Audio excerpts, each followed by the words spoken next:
कमलनाथ जी सिर्फ पैसे वालों को महत्व देते थे। हम जैसे लोगों से मिलने का टाइम नहीं था। हमने 50 बार उनसे टाइम मांगा। कमलनाथ जी ने सुनना पसंद नहीं किया क्योंकि वो हम सच बोल रहे थे। हम सागर की कांग्रेस की स्थिति बता रहे थे। सागर में कांग्रेस के दलाल नेताओं की स्थिति बता रहे थे कांग्रेस में क्या चल रहा है। तैयार नहीं, ऐसे कांग्रेस चलेगी। प्राइवेट लिमिटेड बना के कांग्रेस को कमलनाथ जी चला रहे हैं। पैसे कमाने का एक जरिया बना लिया है। कांग्रेस संगठन को गिरवी रख दिया उन्होंने भाजपा नेताओं। कांग्रेस के लोग लोकल के मुद्दों की बात नहीं करते। जो जनता आपसे चाह रही है, जनता आपसे कह रही है, आप उसके बाद भी लोकल के मुद्दे नहीं उठाते। वो क्यों नहीं उठाते? क्योंकि उनका सेटअप बिगड़ जाएगा। कांग्रेस है कहाँ? कांग्रेस है कहाँ? 24 वार्डों में प्रत्याशी नहीं है। कांग्रेस अब वो जहाज बन गई है क्योंकि हमारे बड़े लीडर खुद चाहते हैं सागर में कांग्रेस कभी जीत ना पाए। कांग्रेस के जमीनी नेता एक एक करके पार्टी छोड़कर भाजपा में दाखिल होते जा रहे हैं। कांग्रेस पार्टी से मुंह मोड़ रहे हर नेता का अपना अपना तर्क भी है, लेकिन एक दिन पहले यानी शनिवार को सागर के वरिष्ठ कांग्रेसी नेता अतुल नेमा ने करीब 300 समर्थकों के साथ मंत्री भूपेंद्र सिंह के समक्ष भाजपा की सदस्यता लेने के बाद यह साबित कर दिया कि अब कांग्रेस में कुछ ठीक नहीं है। सागर सिटी न्यूज से अतुल नेमा ने चर्चा करके विघटती कांग्रेस की जिस जमीनी हकीकत को बयां किया है वह चौंका देने वाला है। 28 साल कांग्रेस में रहने के बाद भाजपा में जाने के पीछे अतुल नेमा का पार्टी नेता के साथ विवाद होना एक कारण है, लेकिन इसके अलावा भी कांग्रेस की अंदरूनी तकरार भी है, जिसे अतुल नेमा जैसे अन्य कांग्रेसी नेताओं के लिए नागबार गुजरा और उन्होंने पार्टी छोड़ने का निर्णय लिया है। यहाँ कांग्रेस छोड़कर भाजपा का दामन थाम चुके अतुल नेमा ने सागर सिटी न्यूज से चर्चा में क्या कुछ कहा, आइए सुनते हैं। कांग्रेस के सबसे पुराने और जमीनी कार्यकर्ताओं के रूप में आप देखे गए, अचानक से भाजपा में जाने का विचार कैसे आ गया? क्योंकि कई दिन हो गए और बहुत गलत कुछ कांग्रेस में हो रहा था। कांग्रेस के कुछ छोटे नेता हैं, मगर समझते बड़े नेता हैं अपने आप को, उनके साथ कुछ जम नहीं पा रहा था और उनको लगता था कि कहीं ना कहीं उनको हमारी ईमानदारी, हमारी वफादारी खल रही थी, जिस कारण से ऐसा लगा। उन्होंने एक विवाद किया पर्यवेक्षक के समक्ष, जो हमें अपने आप में हमारे सम्मान को ठेस पहुंचाने वाला था। इसके लिए हमें कांग्रेस को छोड़ना पड़ा। चूँकि कांग्रेस के हमारे अध्यक्ष रेखा चौधरी जी, जिनका हम वाकई दिल से सम्मान करते हैं, लेकिन उस समय जब हमारा विवाद उनसे हुआ तो कांग्रेस का कोई लीडर इस बात को मानने तैयार नहीं हुआ, ना किसी ने उसमें अपना प्रतिक्रिया व्यक्त की। तो हमने कहा ऐसे संगठन में रहने से क्या अर्थ है जहां हमारी सुनी ना जाए, चाहे भोपाल के नेता हो और चाहे शहर के नेता हो। इस तरह के वाद विवाद तो होते ही रहे होंगे। पिछले 28 वर्षों से आप बताते हैं कि आप कांग्रेस से जुड़े रहे, तो ऐसी स्थिति इतनी गंभीर थी कि मतलब कि इस तरह का कदम उठा लेना चाहिए? नहीं, उसके पीछे कई कारण थे।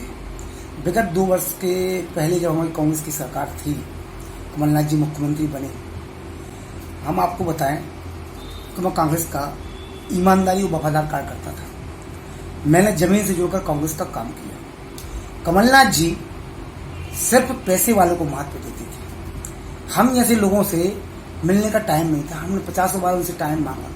हमने जिले के नेताओं से कहा कि एक बार हमें मिला दो, लेकिन आज तक आप माने 2.5 साल का कार्यकाल हो गया कमलनाथ जी का। 2.5 साल में एक बार मुलाकात कराई, वो भी गुड्डू भैया हमारे साथ में ले गए थे। उसके बाद भी कमलनाथ जी ने सुनना पसंद नहीं किया क्योंकि वो हम सच बोल रहे थे। हम सागर की कांग्रेस की स्थिति बता रहे थे। सागर में कांग्रेस के दलाल नेताओं की स्थिति बता रहे थे, कांग्रेस में क्या चल रहा है, कैसे सेटअप हुआ, और कमलनाथ उसको सुनने तैयार नहीं। ऐसे कांग्रेस चलेगी? प्राइवेट लिमिटेड बना के कांग्रेस को कमलनाथ जी चला रहे हैं और केवल पैसे वालों का उनके यहाँ महत्व है। समर्पित कार्यकर्ताओं का कोई महत्व नहीं है कमलनाथ जी की नजर में। सिर्फ पैसे वाला हो और उनकी तारीफ पसंद करने वाला व्यक्ति हो तो कमलनाथ जी उसको नेता बना देते। जैसा कि आप कह रहे हैं कि कांग्रेस की दलाली का काम हो रहा है, किस तरह के काम है वो दलाली के और कौन कर रहा है इनके लिए? कई लोग हैं जो पदाधिकारी बने हैं, आप उनको देख लें, उनसे पूछ लें कि जो आप प्रदेश के पदाधिकारी और राष्ट्रीय पदाधिकारी, लेकिन क्या खुद के वार्ड में कभी वो अपनी पोलिंग जिता पाए? खुद के वार्ड में कभी वो जन समर्थन जुटा पाए? कांग्रेस के पक्ष में नहीं जुटा पाए। क्यों? क्योंकि उनका सेटअप होता है, उन्होंने सेटअप जमा रखा है भाजपा के नेताओं से और पैसे कमाने का एक जरिया बना लिया है। कांग्रेस संगठन को गिरवी रख दिया उन्होंने भाजपा नेताओं के समक्ष। अध्यक्ष बड़ी भूमिका में देखी जाती हैं, उनका क्या सुर ध्यान नहीं जाते? क्या उनको जानकारी है फिर भी कुछ नहीं कह पा रही? क्योंकि अध्यक्ष की एक मर्यादा होती है, किसी भी संगठन का अध्यक्ष उसकी मर्यादा होती है। क्योंकि अब मैं उस संगठन से नाता जोड़ चुका हूँ। हमारी अध्यक्ष जी जो है, जो पूर्व अध्यक्ष रही हमारी कांग्रेस की, उनका तो अब उनका क्या कहें, जो उनके बारे में कुछ प्रतिक्रिया देना हमारा गलत होगा। आज जो कांग्रेस की स्थिति होती जा रही है, दुर्दशा देखी जा रही है, कांग्रेस मुक्त होता दिख रहा है सागर, हाँ। क्या कारण हो सकता है इसका? अभी हमारे साथ 300 कार्यकर्ता है। कुछ लोगों ने कहा कि 300 कार्यकर्ता थे कहाँ कांग्रेस में। मैं सदस्यता के, मैं रसीद बंदी की दिखा सकता हूँ कि 350 सदस्य जो है हमारे साथ जाके भाजपा को ज्वाइन किया। क्योंकि कांग्रेस की स्थिति बनाने वाले ये कांग्रेस के लीडर हैं। कमलनाथ जी आते हैं, हेलीकॉप्टर पसंद नेता है, सिर्फ आए, कभी जनता की बात नहीं करती। और कांग्रेस की दुर्दशा का सबसे बड़ा कारण कांग्रेस में कार्यकर्ता बचे ही नहीं। दूसरा, कांग्रेस के लोग लोकल के मुद्दों की बात नहीं करते। जो जनता आपसे चाह रही है, जनता आपसे कह रही है, आप उसके बाद भी लोकल के मुद्दे नहीं उठाते। वो क्यों नहीं उठाते? क्योंकि उनका सेटअप बिगड़ जाएगा। अब सेटअप बिगड़ना आप समझते हैं कि हम क्या कहना चाह रहे हैं। तो सागर में अगर इसी तरह सब कुछ चलता रहा तो कांग्रेस का क्या हाल होगा? कांग्रेस है कहाँ? कांग्रेस है कहाँ? 24 वार्डों में प्रत्याशी नहीं है कांग्रेस के पास। क्या स्थिति है? कांग्रेस का जो भी पार्षद अगर जीतता है, मुश्किल से हमें लगता है 5 या 6 पार्षद जीत जाए, यही बहुत बड़ी बात है। पोलिंग बूथ पे कार्यकर्ता नहीं है, कई पोलिंग बूथ पे कार्यकर्ता नहीं मिलते पोलिंग पे बैठाने के लिए, मना के लोगों को बैठाना पड़ता है। आप कैसे चुनाव लड़ रहे हैं, चाहे महापौर का हो चाहे पार्षद का चुनाव। सागर के कई बड़े नेता कांग्रेस छोड़ के भाजपा में जा चुके हैं, इसको लेकर क्या कहना है? हमने आपको बताया कि कांग्रेस अब वो जहाज बन गई है। क्योंकि हमारे बड़े लीडर खुद चाहते हैं सागर में कांग्रेस कभी जीत ना पाए। क्योंकि अगर उनका सेटअप नहीं होता तो निश्चित रूप से वो अपना काम करते। लेकिन कांग्रेस में वफादार कार्यकर्ताओं का कोई वैल्यू नहीं है। कांग्रेस वफादार कार्यकर्ता को पहचानती नहीं है। मैं तो उन वफादार कांग्रेस कार्यकर्ताओं से भी निवेदन करूंगा कि वो आए और आज भारतीय जनता पार्टी में हमारे साथ भारतीय जनता पार्टी में शामिल हों। हम उनको ये विश्वास दिलाते हैं कि माननीय भूपेंद्र सिंह जी के नेतृत्व में, माननीय विधायक शैलेंद्र जी के नेतृत्व में हम उनकी ताकत से उनकी लड़ाई लड़ेंगे, उनके हकों को दिलाएंगे। भाजपा में जाने की जो वजह आपने बताई है वो कहीं ना कहीं सही हो सकती है, लेकिन भाजपा में पहुंचने के बाद अपना भविष्य कैसा दिख रहा है वो?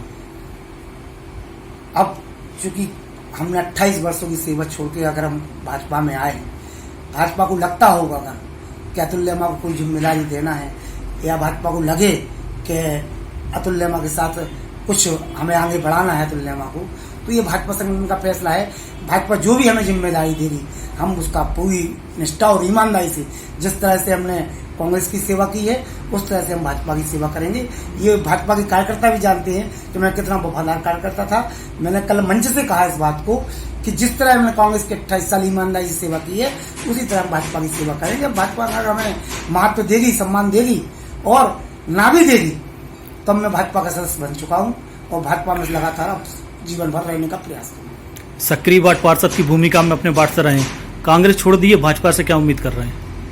हमने पहले ही बताया कि चूंकि भाजपा जो है, जो हमें जिस लायक समझेगी और जो हमें देगी हम उसका पालन करेंगे, उसके निर्देशों का पालन करेंगे। आगे क्या लगता है कांग्रेस के और भी ऐसे नेता या जो हैं कार्यकर्ता नेता हैं वो कांग्रेस छोड़ सकते हैं? बिल्कुल, आपको हम रियलिटी बता रहे हैं, कुछ दिनों बाद बताएंगे। जमीनी कार्यकर्ता जो कांग्रेस की जमीन पर काम कर रहे हैं, जिनकी नेताओं की नजर में कोई वैल्यू नहीं है, वो कार्यकर्ता यथाशीघ्र ही भारतीय जनता पार्टी की सत्ता ग्रहण करेंगे, ये हम आपको विश्वास दिला रहे हैं। अब एक सामने एक बहुत बड़ी चीज आ गई है, नगर निगम चुनाव, इसको किस तरह से फेस कर पाएगी कांग्रेस ऐसी स्थिति में? एक बड़ा दाव कमलनाथ जी ने खेला, हमारे सागर के सम्माननीय विधायक जी के सम्मान को चोट पहुंचाने का काम किया। लेकिन कमलनाथ जी ये नहीं जानते कि आप किसकी दम पे चुनाव लड़ेंगे। आपके पास कार्यकर्ता नहीं है, पोलिंग बूथ पे बैठने कार्यकर्ता नहीं है। भाजपा एक संगठन, मजबूत संगठन है और भाजपा का ही महापौर सागर में चुना जाएगा। माननीय शैलेंद्र जैन जी के नेतृत्व में, माननीय भूपेंद्र सिंह ठाकुर के नेतृत्व में हम भाजपा का महापौर जिता के लाएंगे और भाजपा की नीतियों को जनता तक पहुंचाने का काम करेंगे। सागर में कांग्रेस की गुटबाजी को लेकर हमेशा आरोप लगते रहे, आज भाजपा में जा गए तो क्या कहेंगे इस पे? कांग्रेस में गुटबाजी, कांग्रेस में छत्रप हो गए हैं। उन्होंने कहा ये फलाने का आदमी, ये ढकाने का आदमी, एक दूसरे को ऐसी नजरों से देख रहे हैं कि जैसे लोग एक दूसरे को दुश्मन को देखते हैं। कांग्रेस में हमारे साथ क्या हुआ, हम भी तो उसी के शिकार हुए कि उन्होंने कहा इस ग्रुप का, इनका, ये देख ही नहीं रहे कि कांग्रेस का वफादार कार्यकर्ता है। अगर कोई अध्यक्ष बन जाए, कोई पदाधिकारी बन जाए, हम कांग्रेस के साथ हैं। हमने हर पदाधिकारी, हर ग्रुप के नेता का भरपूर सम्मान किया, लेकिन उनने हमारे सम्मान को ठेस पहुंचाया, फलाना ग्रुप, दिखाना ग्रुप, और कुछ नहीं। कांग्रेस छोड़ने का दुख है क्या? यार हमने 28 साल इस संस्था को दिए हैं। हम एक, जब जिस मकान में किराए से रहते हैं, जब हम उसको छोड़कर जाते हैं तो उस मकान से भी हमें मोह हो जाता है कि ये तो कांग्रेस थी, हमें मोह था, लेकिन कुछ तुच्छ दलाल नुमा नेताओं के कारण हमें कांग्रेस को छोड़ना पड़ा। हमने बीजेपी को ज्वाइन किया, बीजेपी में वफादारी से काम करूंगा। शासन से मान्यता प्राप्त Amreen high secondary school, free admission open, कक्षा नर्सरी से 12वीं तक, MP board English and Hindi medium, समूचे कैंपस में CCTV कैमरे की सुविधा, शाला में स्मार्ट क्लासेस द्वारा अध्ययन, शासन से प्राप्त सभी प्रकार की छात्रवृत्ति का लाभ, बच्चों को खेल का विशाल मैदान, शुद्ध RO वाटर कूलर से छात्रों को पेयजल की सुविधा के साथ और भी बहुत कुछ। हमारा पता है भाग्योदय हॉस्पिटल एवं शासकीय ITI के बीच में, सुभाष नगर, खुरई रोड, करीला, सागर, मध्य प्रदेश।